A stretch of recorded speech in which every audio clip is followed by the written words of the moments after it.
Okay, so we have here a game against Rajkovic, yeah. Dusan. Well, he was one of the leading Yugoslav players in that period.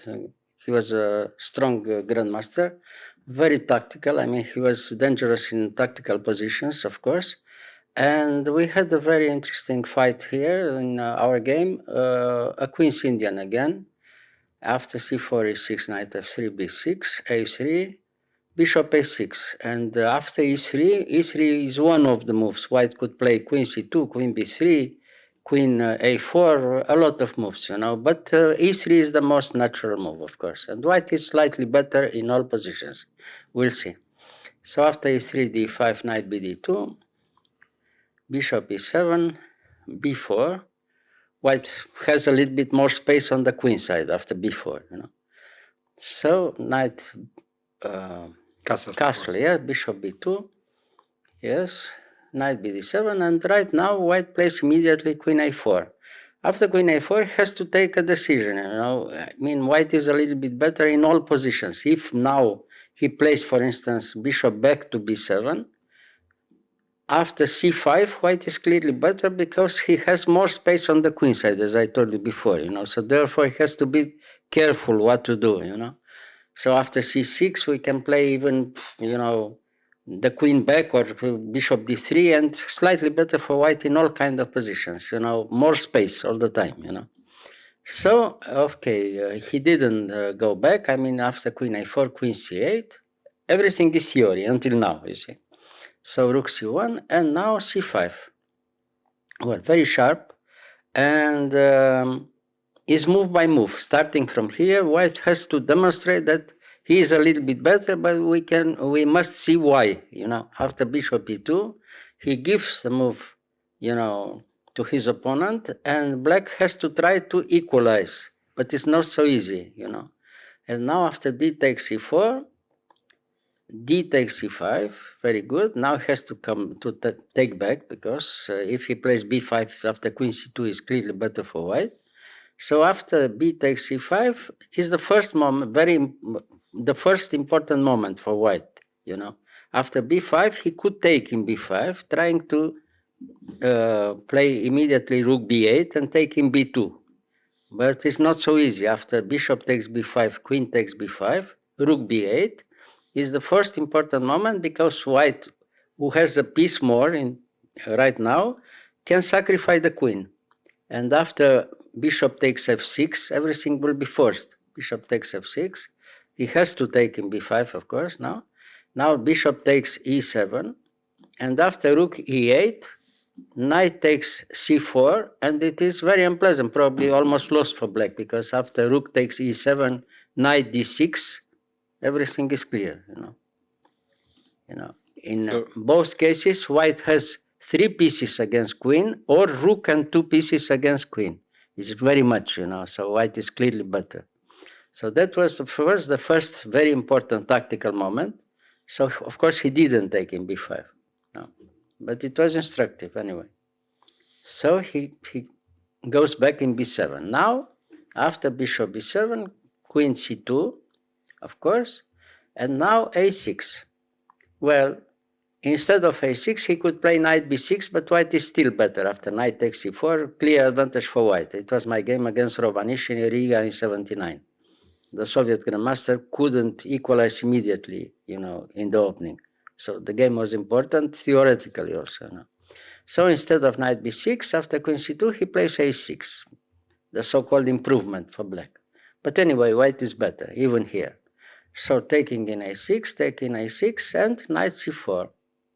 Okay, the knight from c4, you know, comes in a very powerful position, and later on, the knight from c4 will be decisive. We'll see later on, you know. But so, here it wasn't better for black to take with the bishop? Yeah, but if he takes with the bishop, after bishop takes c4, if he traces the bishop in c4, the knight still comes in c4, and it's clearly better for white, again, you know, yeah.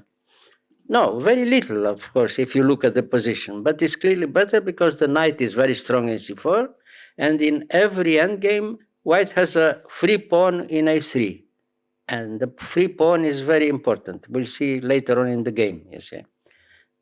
Okay, so bishop e4, bishop d3, he took in d3, queen takes, rook d8.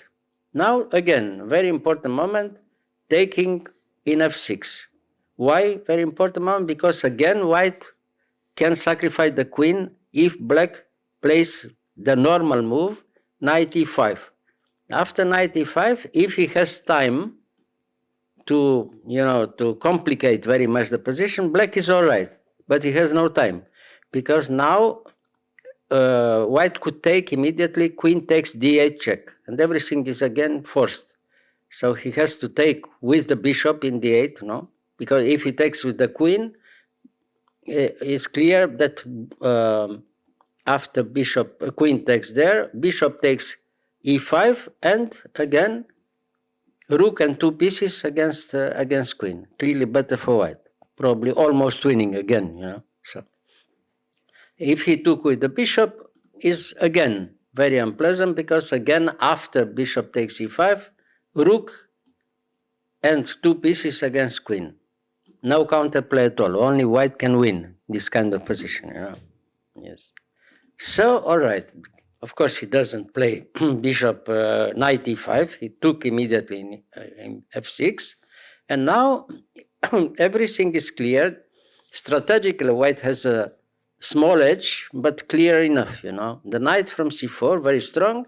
The free pawn from a3. That will be enough in any endgame.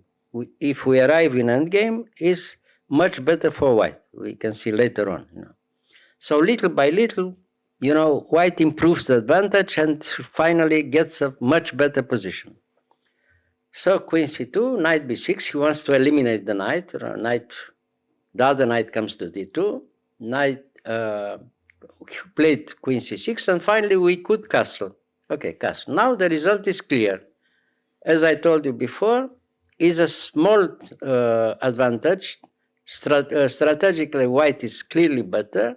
The powerful knight from c4, the free pawn from a3, advantage in any endgame. So black has no counterplay. This is the problem. There's very little counterplay. He has to wait all the time and try to trade some pieces, and come in an endgame where he can hope to make a draw, maybe.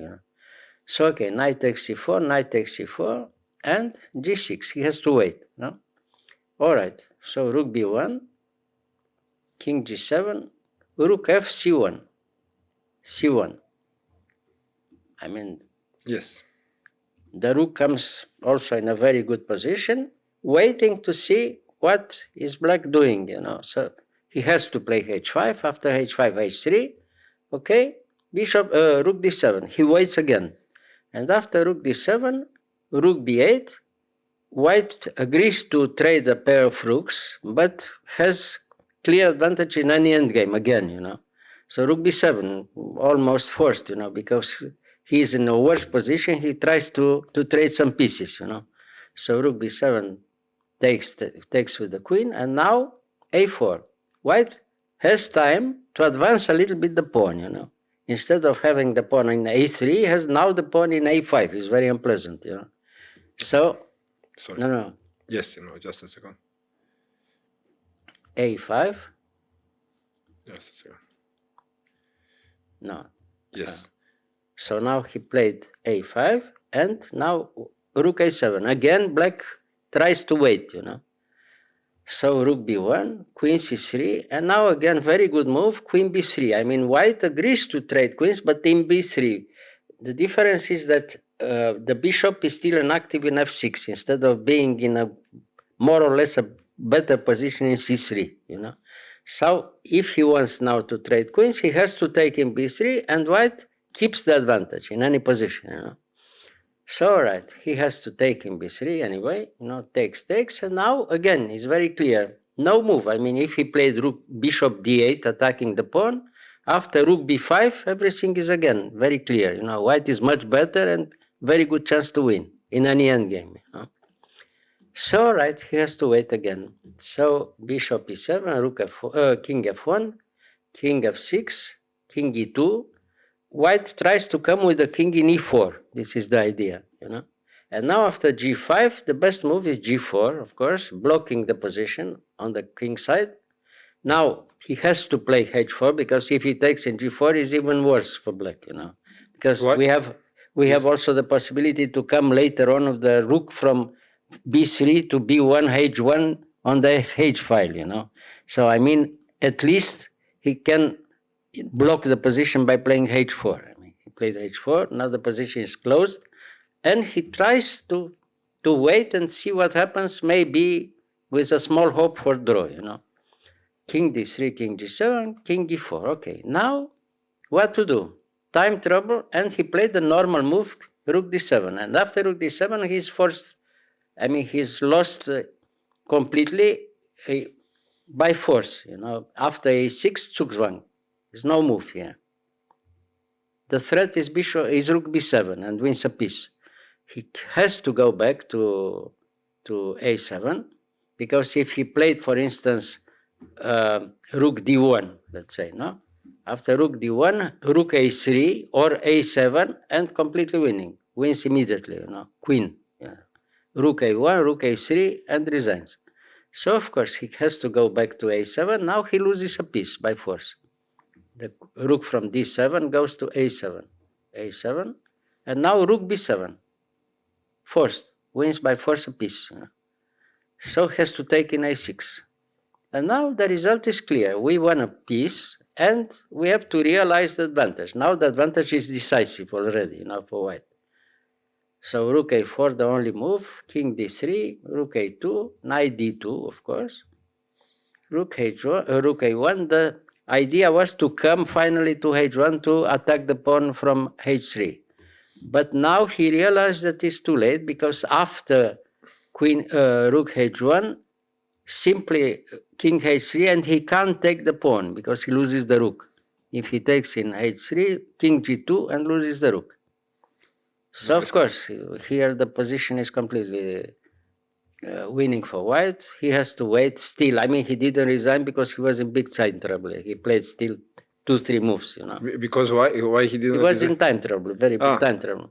So king g6, and now, of course, it's but no problem. you were also in time trouble, Yeah, I guess. but with the piece up, it's completely winning anyway. Even if you have a few seconds, you win such a position. Yeah. So c4, rook e8, and finally he resigned, because now the threat is clear: rook c8 or rook g8 check. There's no counterplay at all, and he resigned. So we can see, as I told you before, the knight did everything. Very strong position in c4, and now in the final position in e4. No counterplay at all for black, and he was really a spectator the whole game, So if you find the right spot for the knight, you have to find, but it was not so difficult. I mean, if you have a very good endgame technique and you play on a certain level as a strong grandmaster, you realize the advantage is very clear, But of course, you have to realize the advantage. Yeah, strategically, it is very good game. Nice. Yeah. All right. Thank you. Very simple, of course, if you look at the game like this, but how to realize a small advantage. Yeah. Simple but important. Simple but important. Right. Yeah. All right. Thank you. You are.